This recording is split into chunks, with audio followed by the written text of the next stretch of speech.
Non, mais alors justement, avec Davy, là, on est en train d'essayer, mais alors c'est très compliqué juridiquement, mais on essaie de récupérer les droits d'une vieille série qu'on avait fait il y a longtemps pour la retenter.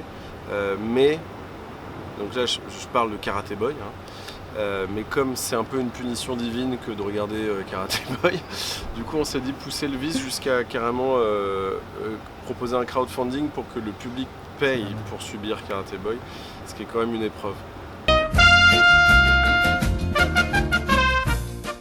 Non, moi je fais ça pour créer des trucs.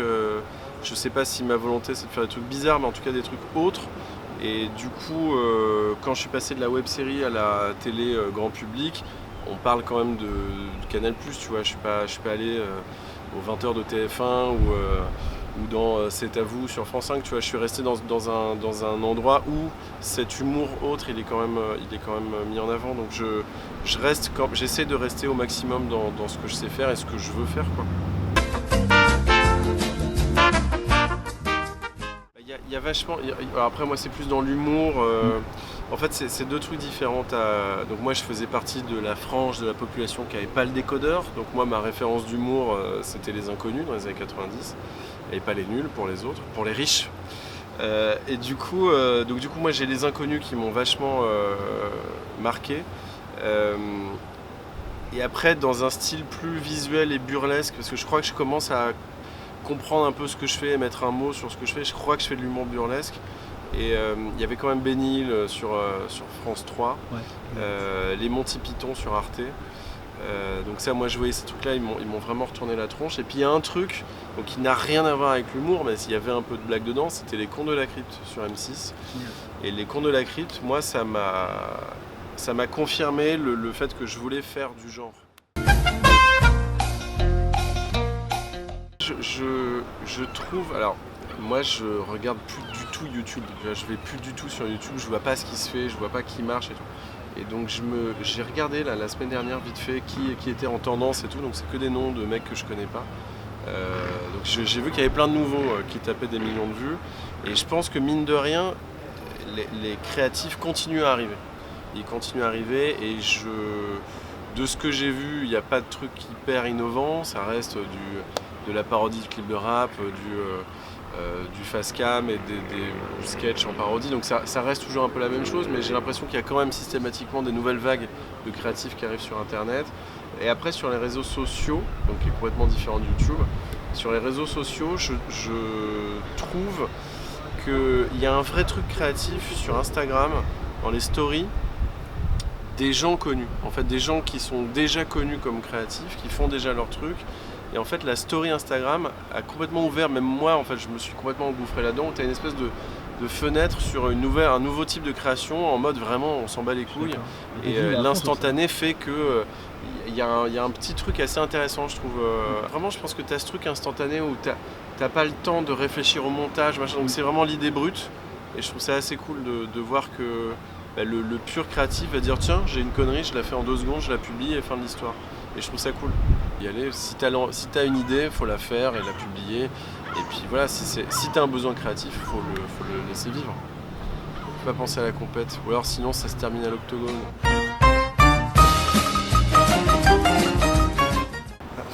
J'ai vraiment envie de voir des peluches baiser, je sais pas. Son fils qui a fait un film Happy Time Murders. T'as le fils Henson qui a fait ça, où t'as des peluches qui baissent. Pas mal. Bon, le film est un peu raté, c'est dommage, mais il y a quand même une scène de sexe avec une éjac de peluche. Technique, hein, on est dans la pop culture, mais après, non, c'est vrai que moi j'aime beaucoup Crac Crac, donc c'est une émission sur la sexualité à la base, mais j'adore y ramener des choses qui n'ont rien à voir, parce qu'en fait, bon, l'idée de cette émission, sans le dire, mais l'idée c'est que tout est sexe dans ce qui nous entoure, dans nos rapports humains, dans la pop culture, tout est cul. Et du coup je trouve ça hyper intéressant de rendre pop la sexualité parce que quelque part elle l'est en fait. Bien sûr.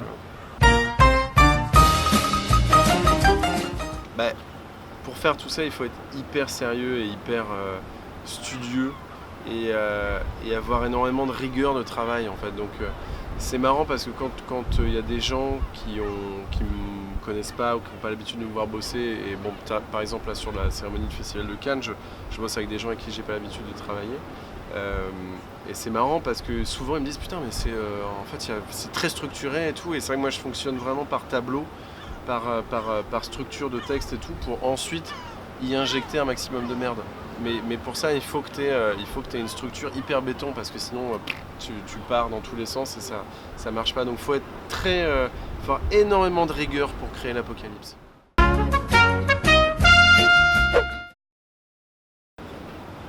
La scatophilie, je pense. Je sais pas pourquoi, ça doit être la queue.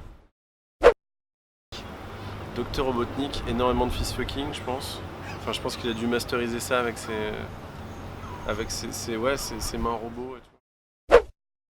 Je pense qu'elle doit se masturber avec des trucs pas prévus pour, des trucs un peu dégueux, et ça doit l'énerver de le faire dans un truc d'amour-haine avec ses légumes, je pense. Harley Quinn, bah, tu sais, ça c'est vraiment, c'est un vrai problème dans ma vie.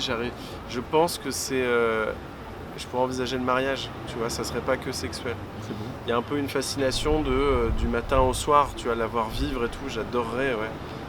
Ouais, j'aimerais bien, au moins le Pax. Ah merde, tu veux vraiment que je salisse Bon, ben, on est sur l'incarnation parfaite du plan A3 avec les Animaniacs. Ouais.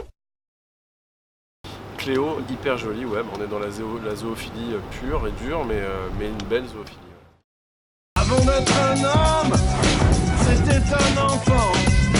Young Karate Boy, suivait son entraînement. Entraînement karaté, tété.